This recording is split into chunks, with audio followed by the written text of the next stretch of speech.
Okay, hello and welcome to the Reciprocal STEM Homework Help Livestream. Looks like we've already got a viewer question, which is great. If any other viewers out there have homework questions, you can feel free to ask them in the chat and we will help you solve them. So without further ado, let's get onto this one from Bestowal Pants. We need the Maclaurin series for f of x equals cosine of 12x as well as its interval of convergence. Okay.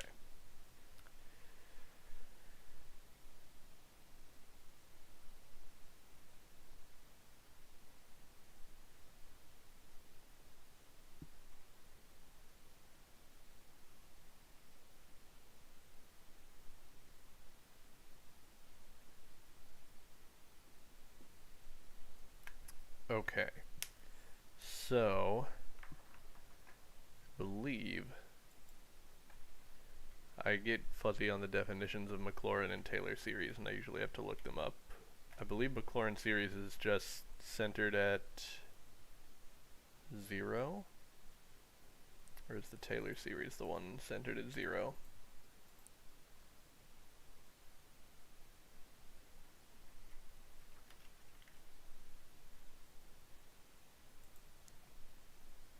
Okay, the Maclaurin series is centered at 0.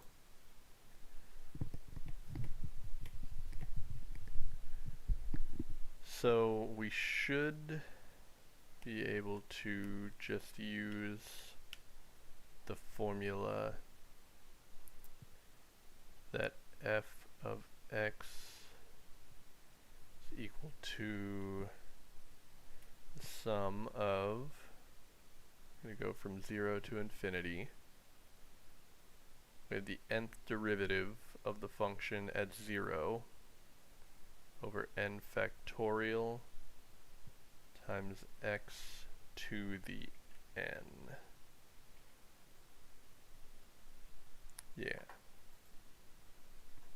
So we're going to compute these terms and hopefully find something simple that we can write down. So let's compute the derivatives. I'm going to make a table.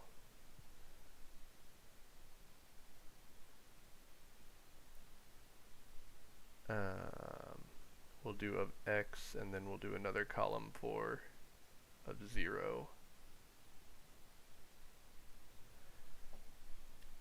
So for n equals 1, well actually, the sum starts at 0. So for n equal to 0, we take the 0th derivative, so that's just the original function, and if we plug in 0 to this, cosine of 0 is 1. For n equals 1, we take the first derivative, so that's negative sine of 12x, and then with the chain rule we take the derivative of 12x, so we get an extra 12 in front.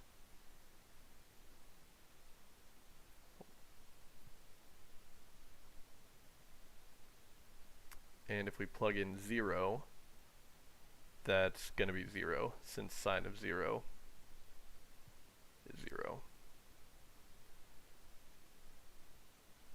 Alright, for n equals 2, take the derivative of this again. So the derivative of sine is cosine. We get an extra 12 in front. So negative 12 squared cosine of 12x. If we plug in 0, cosine becomes 1. So we get negative 12 squared.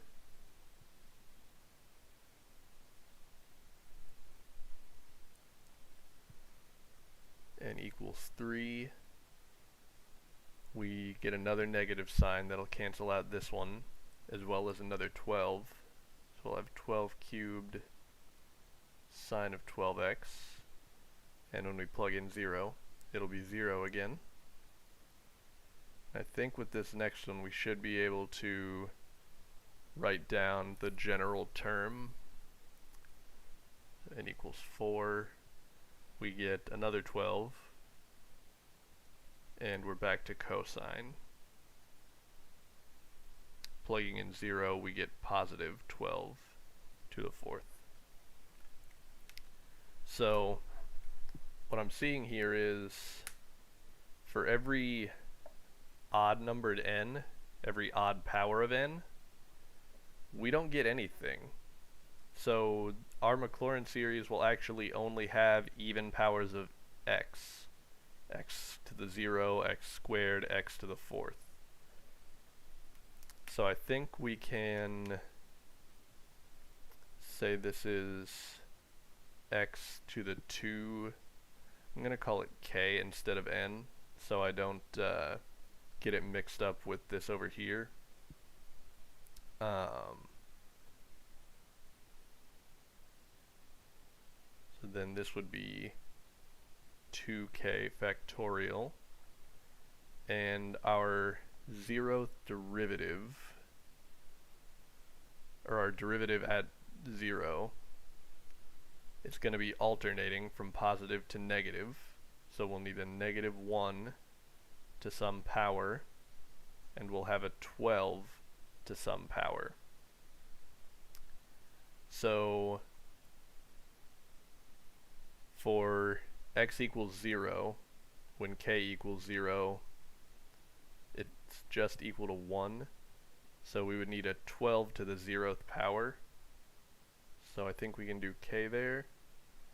Then at k equals 1,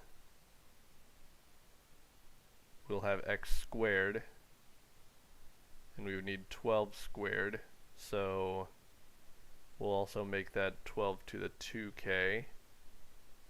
Does that match our next term? When k is 2, x is to the 4th power, and we get 12 to the 4th power. Okay. Let's check our positive negative signs. At k equals 0, we want positive, so I think just doing k will work. And then at k equals 1, we would get negative. At k equals 2, we get positive again. So I think that is it. Yeah. So we can combine these since they have the same power. I'll just write them inside of a parentheses together. So 12x all to the 2k power. So this should give us only the even terms, and yeah, hit all of our derivatives. I believe that's it. So we found the series. Now we need to find the interval of convergence.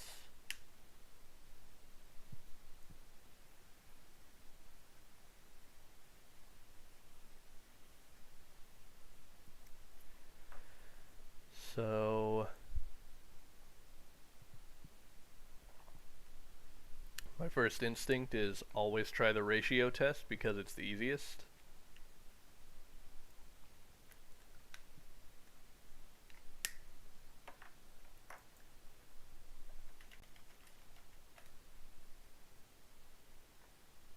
We double check the conclusions for that.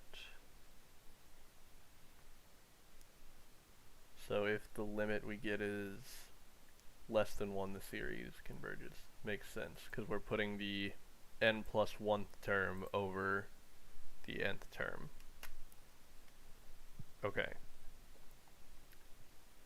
So we're going to say L is the limit,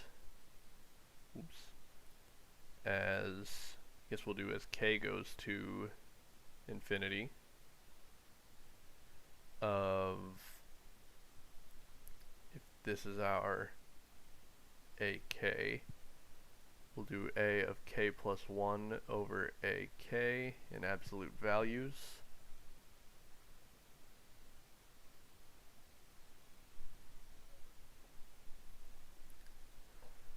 So the a k plus 1 term will be negative 1 to the k plus 1, 12x to the 2k plus 2 over 2k plus 2 factorial. And I'm going to go ahead, since we know a of k is going to be a fraction, I'm going to go ahead and write its reciprocal here. So 2k factorial, -1 to the k, 12x to the 2k. Now we can start simplifying. So -1 to the k plus 1 divided by -1 to the k would just give us a -1. And the absolute value of -1 is 1, so I'm not going to even rewrite those. Those guys are gone. Oh, it didn't like this series. Okay. Let's see here. What could we have done wrong?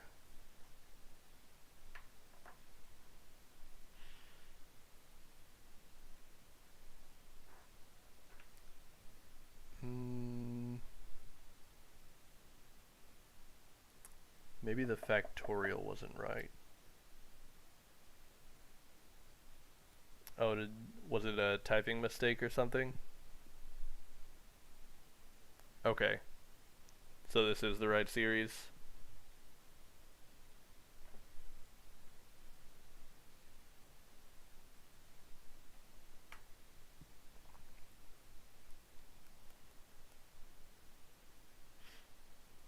Alright, I'm gonna move on with the... Yep. Parentheses are everything when it comes to online homework.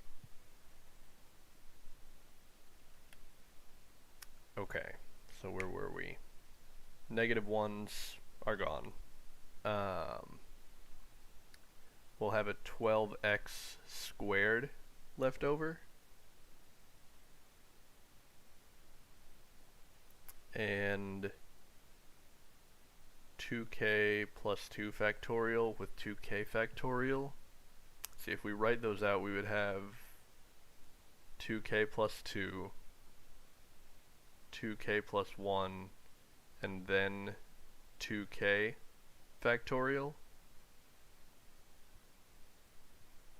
So those would cancel out, and we'll just have this left on the bottom.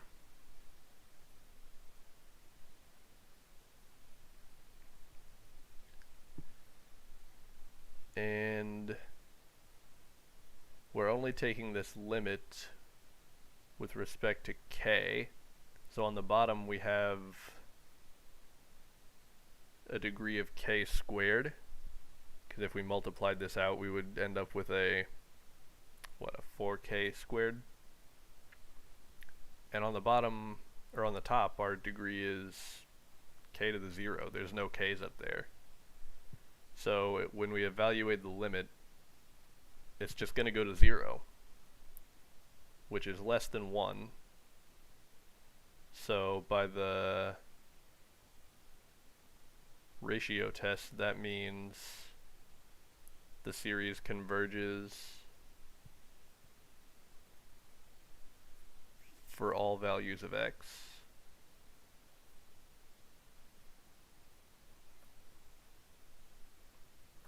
It didn't matter what x we plugged in here, because the limit was always going to be 0 once we let k go to infinity. So to write that as an interval, we would just say parentheses -infinity to infinity. So you can plug in any value of x into there and it will converge.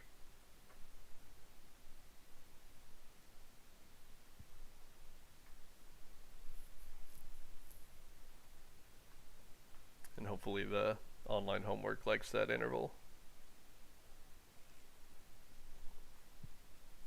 I know at my university it was kind of weird how we had to enter infinities.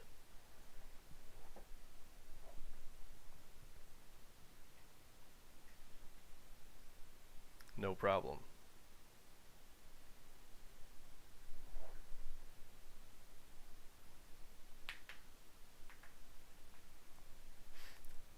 You got any other ones?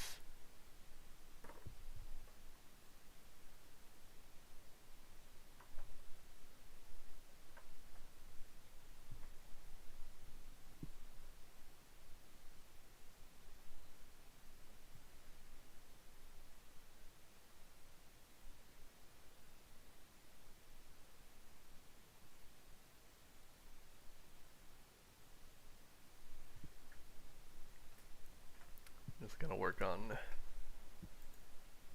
finding another problem to work on later in case we run out of calculus. I think I'm gonna go backwards in time to find some homework from last semester that I already did and see if I can do it again.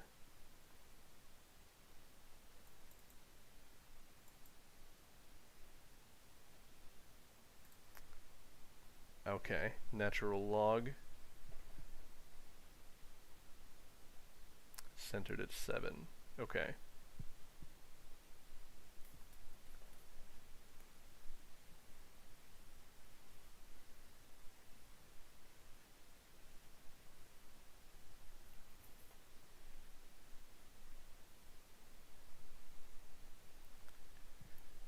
So if it's centered at 7, this should be the Taylor series.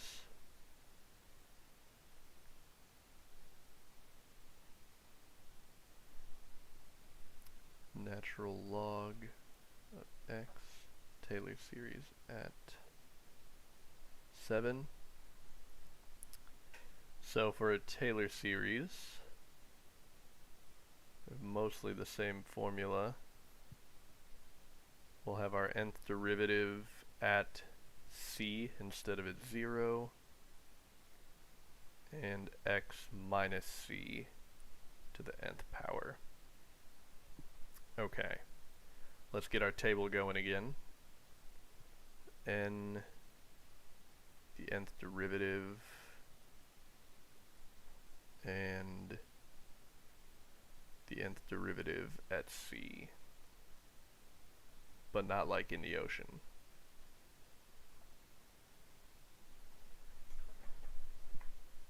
Okay, n equals 0. The 0th derivative of the function is itself.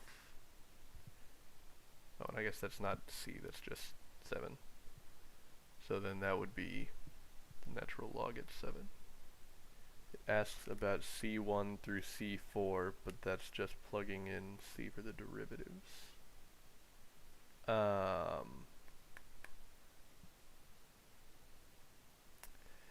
So I think what it might mean there, if we write the series as the sum of some coefficient cn times x minus, I'm going to call it a, to the n, then it would want like c1, 2, 3, and 4, which would be the derivative as well as the factorial underneath it.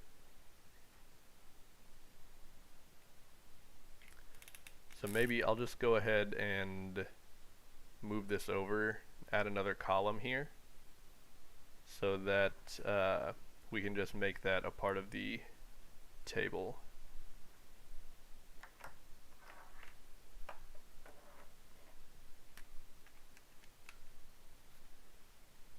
So nth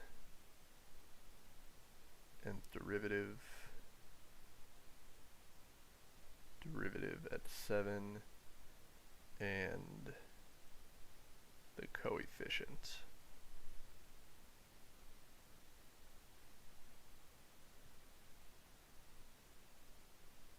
Is this marker actually going out already?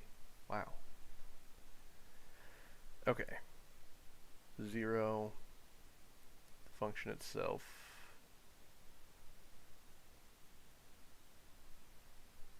and divided by 0 factorial would still be itself.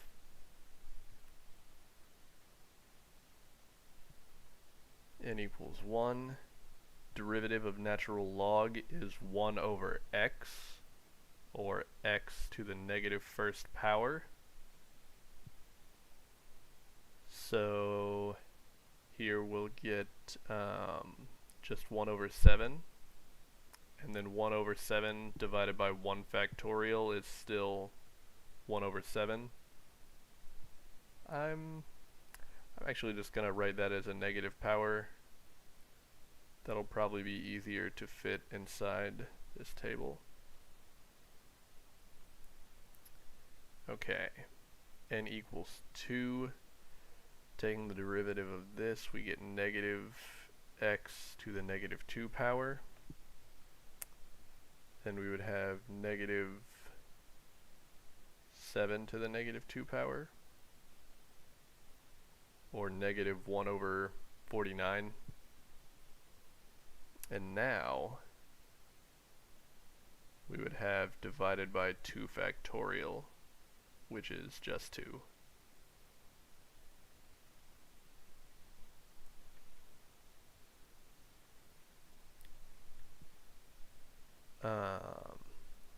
N equals 3. We get a negative 2 that comes down, so that becomes positive 2x to the negative 3. Plugging in 7, we'll have 2 times 7 to the negative 3. And then we'll divide that by 3 factorial, which is also known as 6.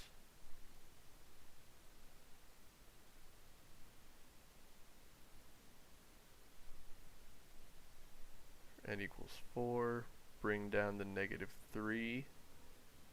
Negative 3 times 2 is 6. X to the negative 4. Negative 6 times 7 to the negative 4.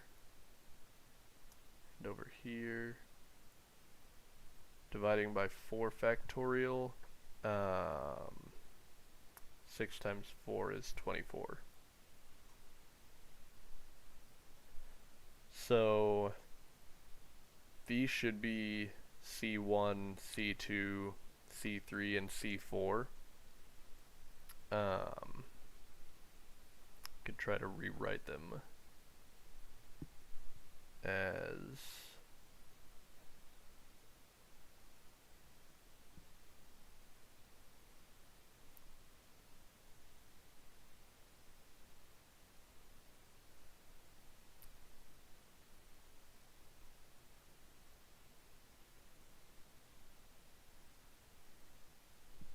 so there they are, just as fractions.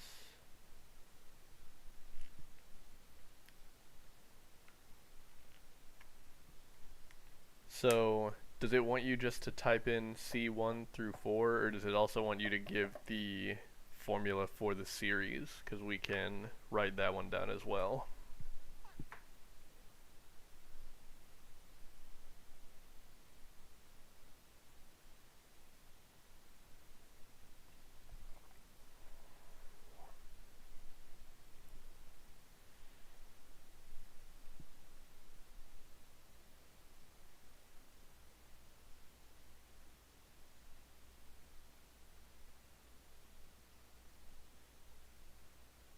Okay. So let's go ahead and write down the formula then. So the formula for the nth derivative.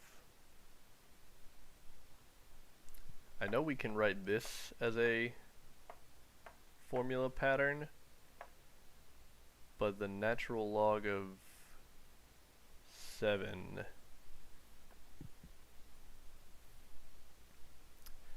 I think we might need to break it up. Start the series at 1 and have the n equals 0 term out here in front. Or maybe we can just ignore that part. I'm not totally sure yet. But we'll go ahead and write down these ones as a formula here.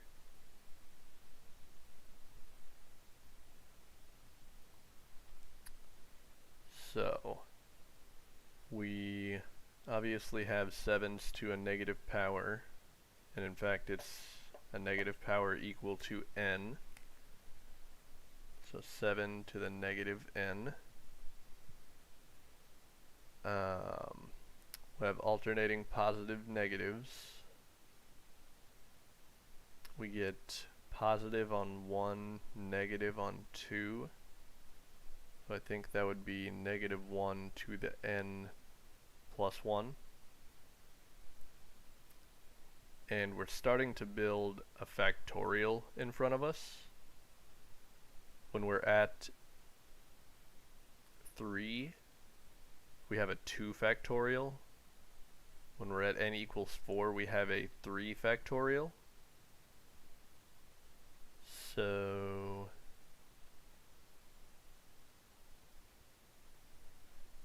yeah, I know what you mean, because this natural log one doesn't really fit into the pattern of the rest of them.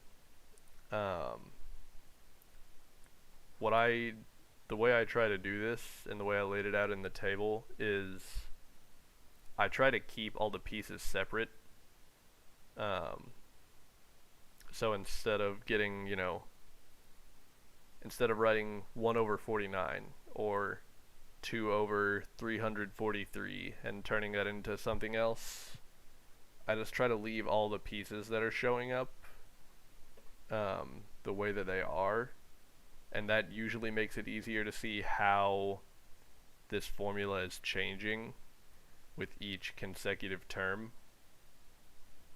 And sometimes it can help to just go an extra entry.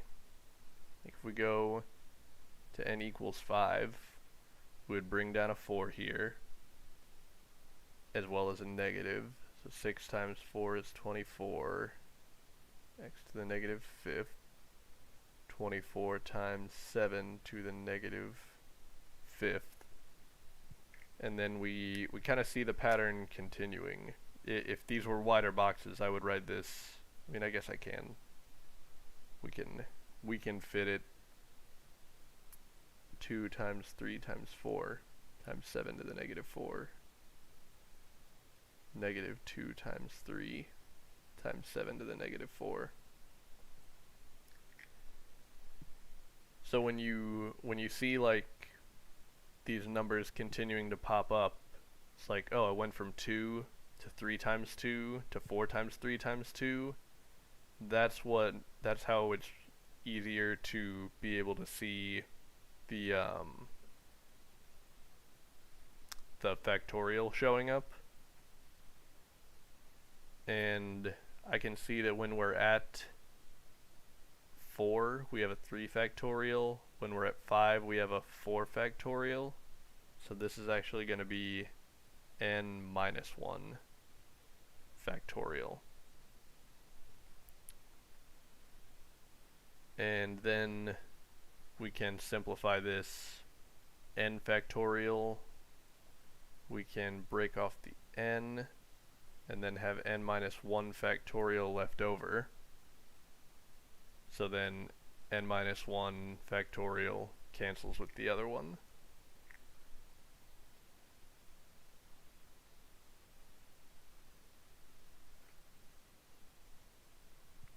And then I'll give all of this a little more room. Negative 1, n plus 1, n times 7 to the n, x minus 7 to the n. So that is how I would arrive at the formula based on the pattern in our table.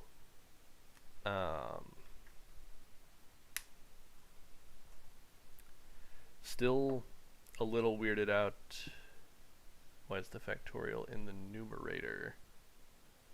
That was coming from our nth derivative evaluated at 7. So,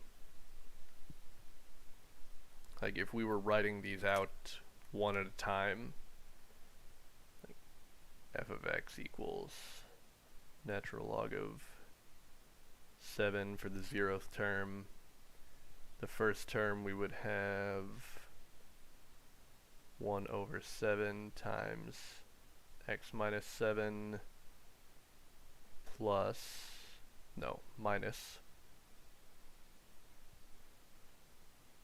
1 over 7 squared and 1 over 2 x minus 7 squared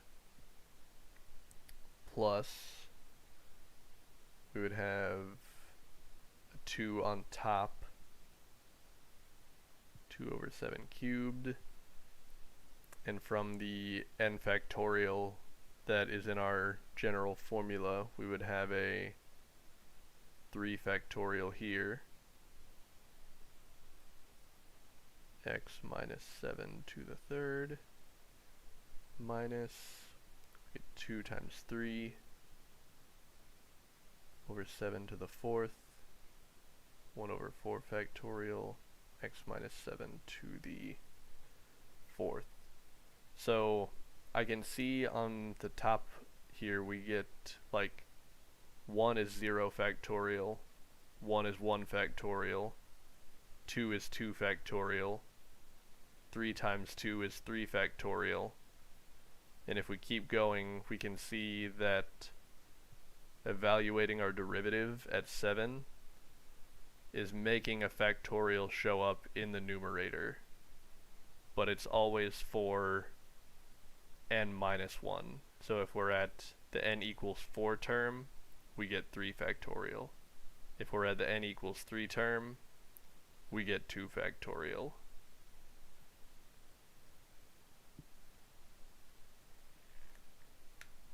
And then in our formula that we had, fn at 7 over n factorial, this had in it an n minus 1 factorial in the numerator that we see popping up here.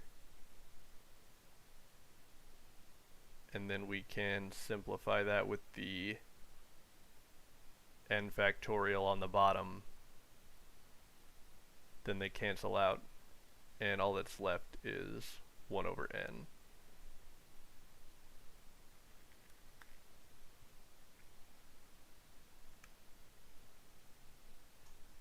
Hope that explanation makes it a little easier to see where it's all coming from.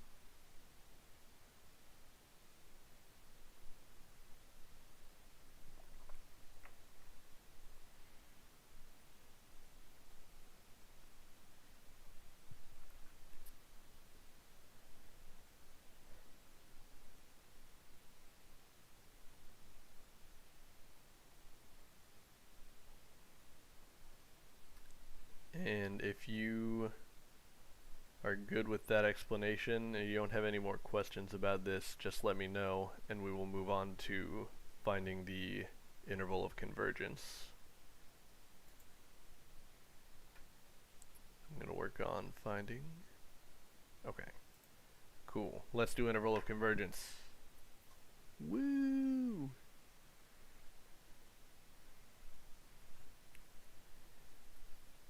Now, I'm still a little troubled by having to leave this natural log out in front, but I think that won't mess up our ratio test.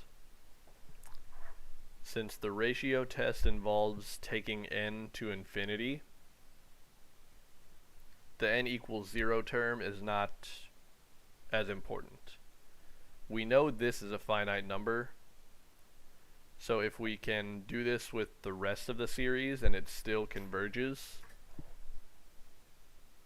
this sum of a convergent constant as well as a convergent series, or a convergent constant, that sounds silly, a constant with a convergent series should converge. So let's see if the ratio test works for us.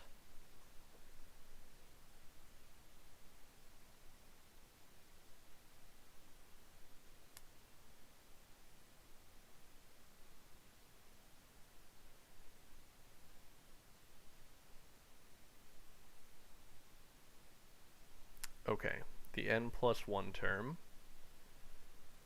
get -1 to the n plus 2, get n plus 1 and 7 to the n plus 1, as well as x minus 7 to the n plus 1. And like last time, I'll go ahead and write the reciprocal for the nth term. So we get n, 7 to the n, -1 to the n plus 1, and x minus 7 to the n. Okay. Just like last time, the negative ones, when they cancel out and they're inside the absolute value, they just disappear, they vanish.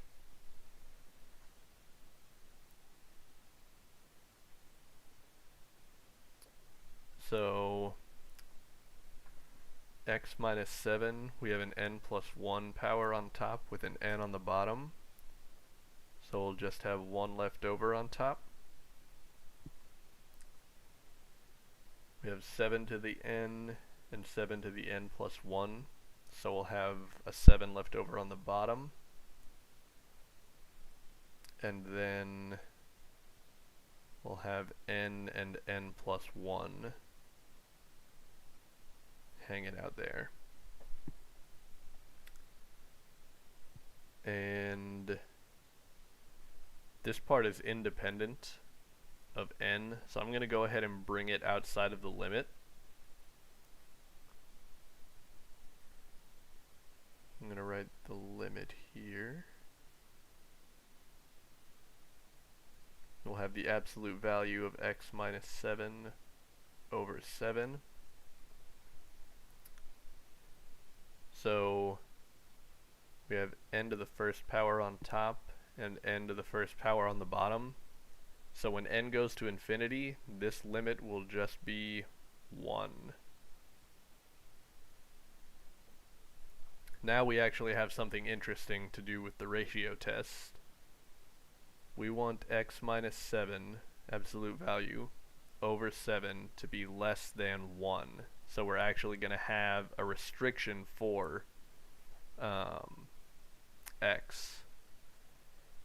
So let's multiply by 7.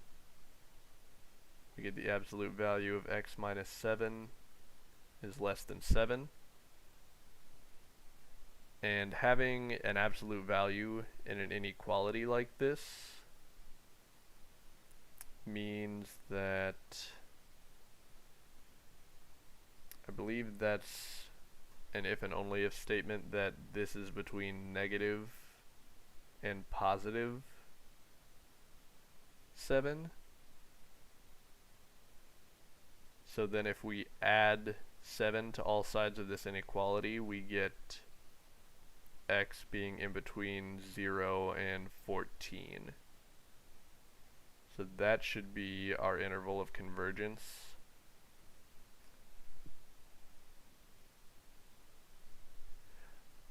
So after we simplify them, they were no longer to an nth power. If we stacked them on top of each other, we had x minus 7 to the n plus 1 over x minus 7 to the n. And just like if we had like x to the n plus, or I'll use a different letter, a to the n plus 1 over a to the n, we can subtract those powers, n plus 1 minus n, and that just gives us a to the first power. So simplifying this just gives us x minus 7 to the first power. and that's no longer dependent on n. Therefore, we can bring it outside of the limit.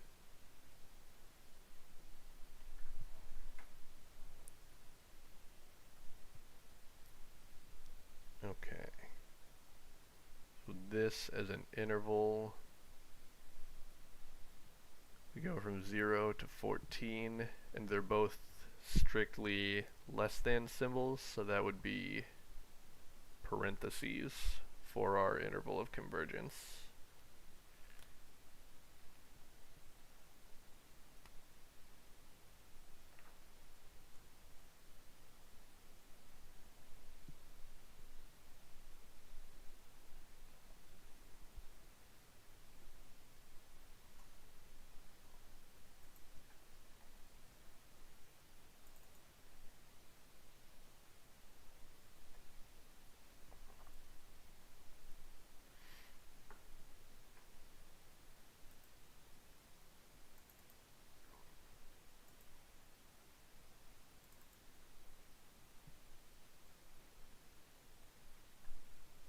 Okay.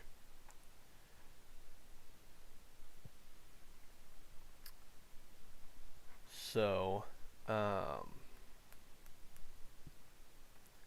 me double check myself on that.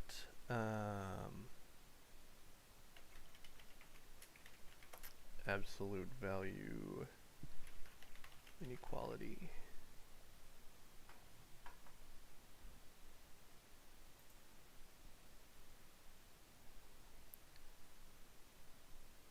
I believe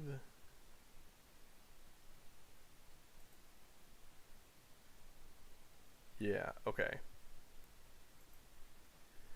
So to solve that inequality, we're going to use a property where if you have the absolute value of something being less than another number, then that is an if and only if statement. If this is true, then the other thing has to be true, and vice versa.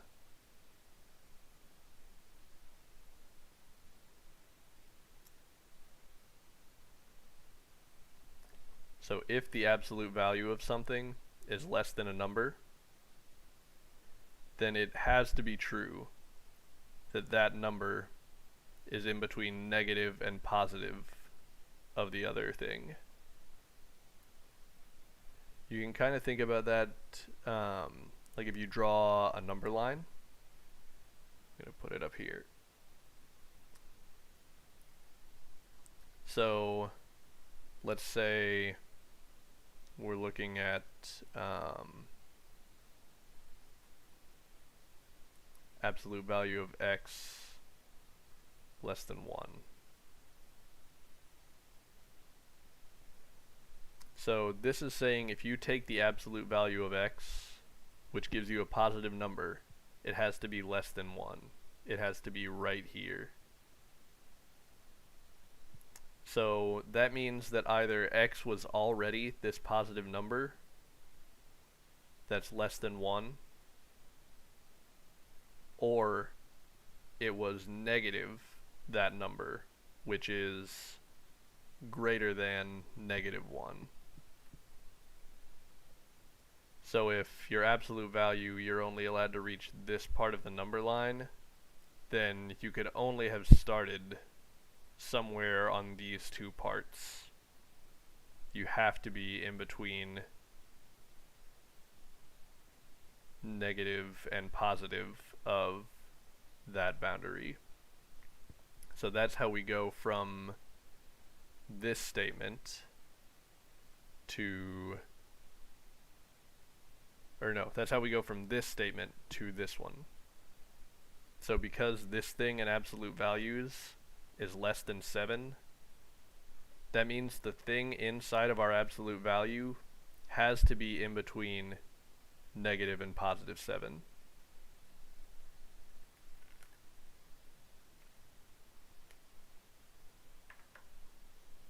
That is a trick that we had to use a lot in some of my number theory and analysis classes.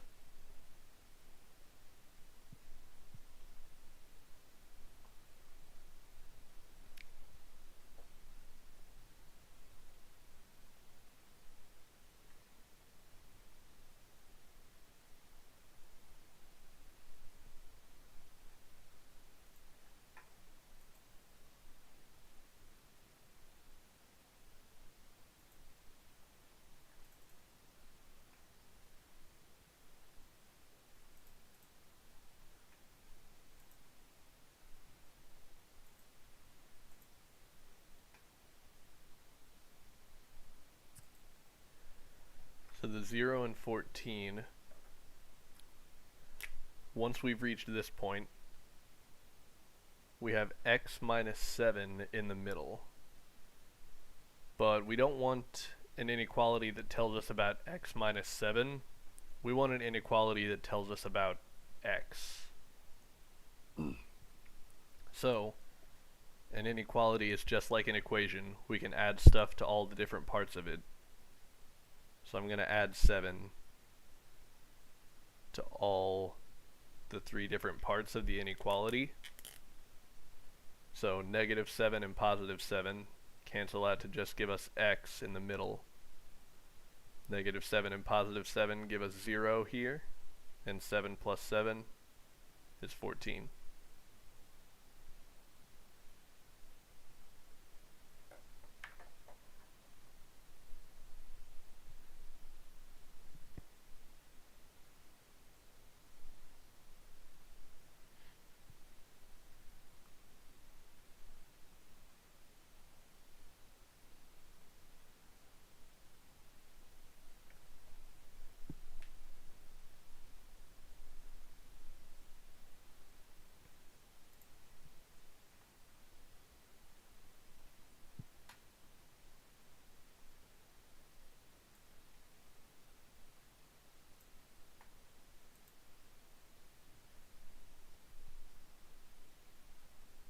No problem.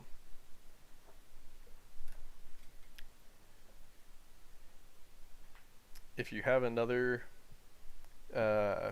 similar problem with series and interval of convergences, I don't know if I'll be able to solve it in a timely manner in the 10 minutes we have left on stream, but I can certainly try.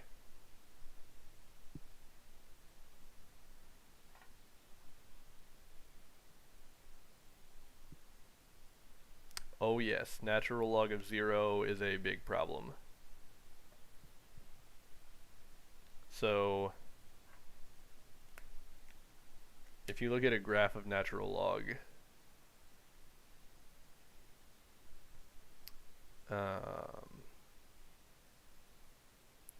it goes like this. So, I believe that's 1. Yeah, because natural log of 1 is equal to 0. For numbers less than 1, like a half, you get a negative number.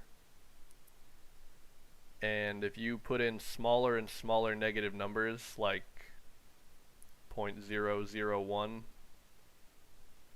you get a really big negative number. So the closer you get to 0, the closer natural log gets to negative infinity. And so natural log of 0 is actually not defined. It's not a it's kind of like dividing by 0. Like you can't get a number out of that. It just goes to negative infinity. Or well, I guess that's different from not being defined. It just diverges to negative infinity. How do you check if it's bracket or parentheses if you do that by doing f of 0 and f of 14?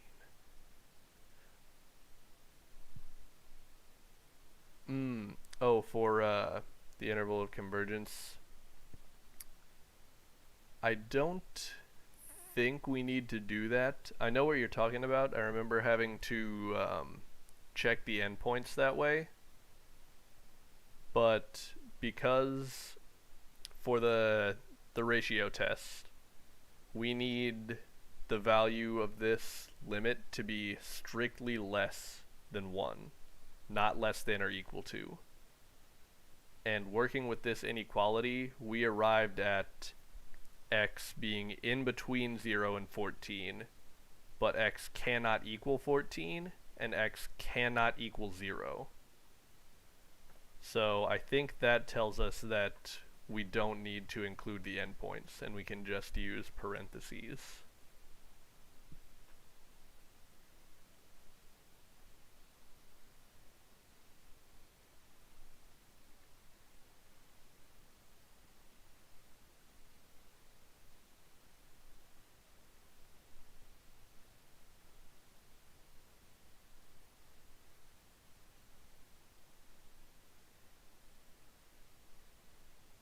But for other problems where we don't get this nice inequality, I think what you do is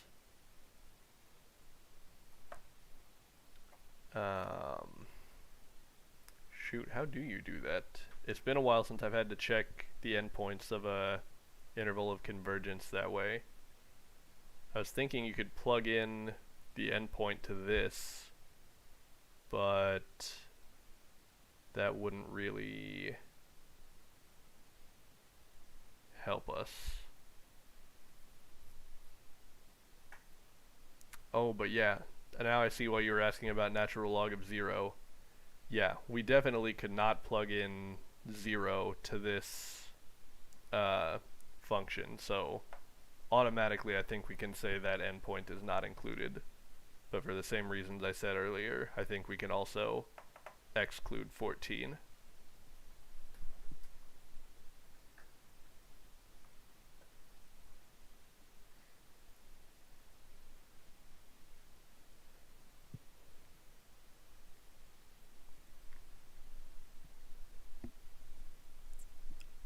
Since we are so close to the end of the stream here, I think unless you or anyone else has another quick question, I might just go ahead and sign off.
Okay. I think we'll go ahead and call it there. So, thank you, Bestowal Pants, for coming in and asking questions. This has been the most fun live stream in a while. And for anyone else out there, I hope next time you will have homework questions of your own to ask, because I'd be glad to help you solve them. So, thank you for tuning in, and until next time, have a radical day.